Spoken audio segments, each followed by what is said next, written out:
On August 15th, 2025, you've got this high-stakes summit happening in Alaska between two of the world's most powerful leaders.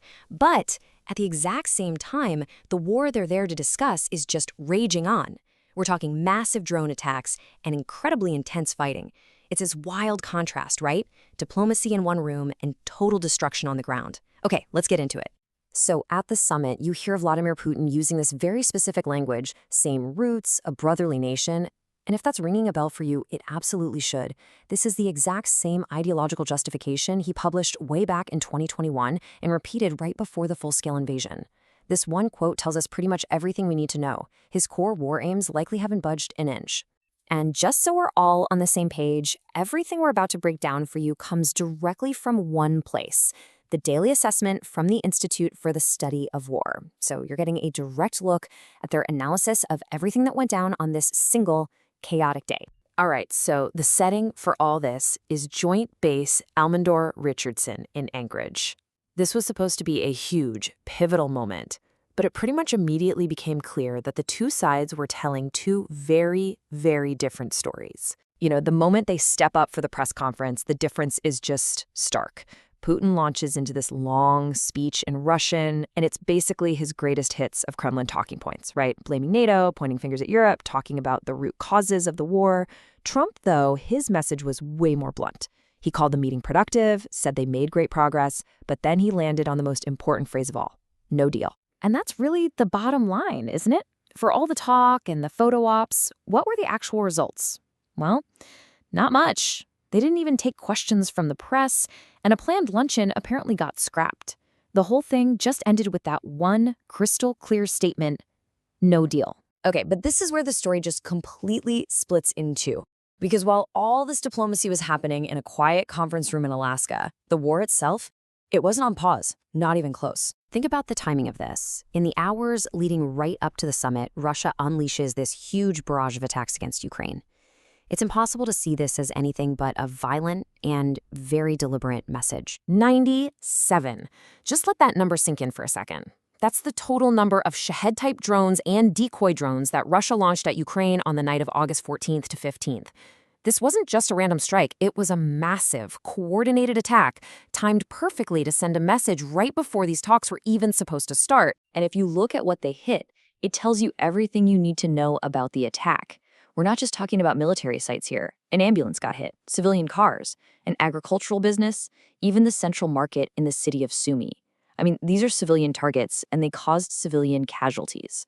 And this wasn't lost on the leaders themselves. Even President Trump, on his way to Alaska, basically acknowledged what was going on. He told reporters that Putin was, quote, trying to set a stage with these attacks.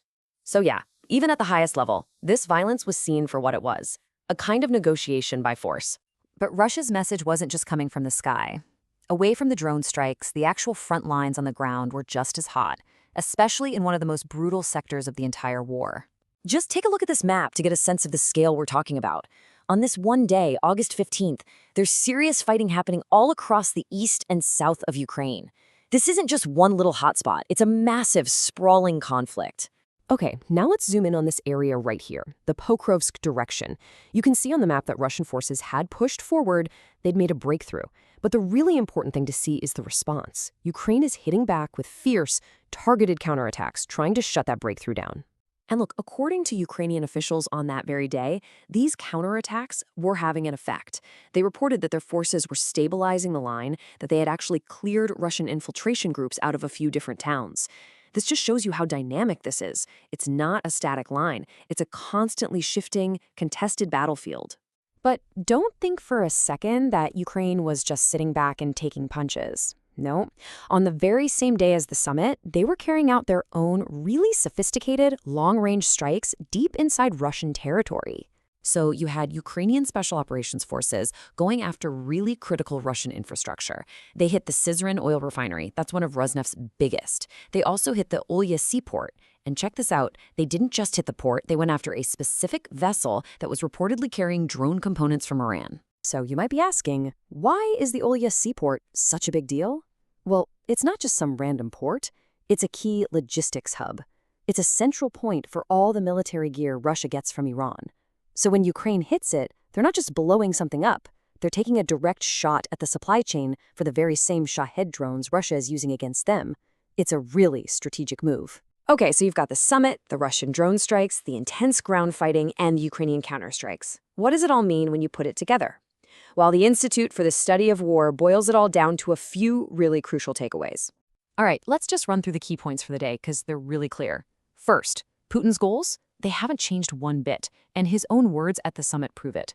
Second, the summit itself? No deal, nothing firm was agreed on. Third, Russia used a massive wave of strikes to set the stage for the talks. All the while, the fighting on the ground was as intense as ever, though Ukraine was managing to stabilize key areas. And finally, Ukraine was still carrying out its own effective long-range strike campaign. The short version? The diplomacy in Alaska had zero immediate effect on the reality of the war. And that really leaves us with this one final, pretty stark thought. For all the media attention, the handshakes, the big headlines, the war just keeps moving to its own brutal rhythm. If a top-level summit between world leaders can come and go while the fighting and the killing just continues without missing a beat, it forces you to ask a really tough question. What does the next day of war even look like?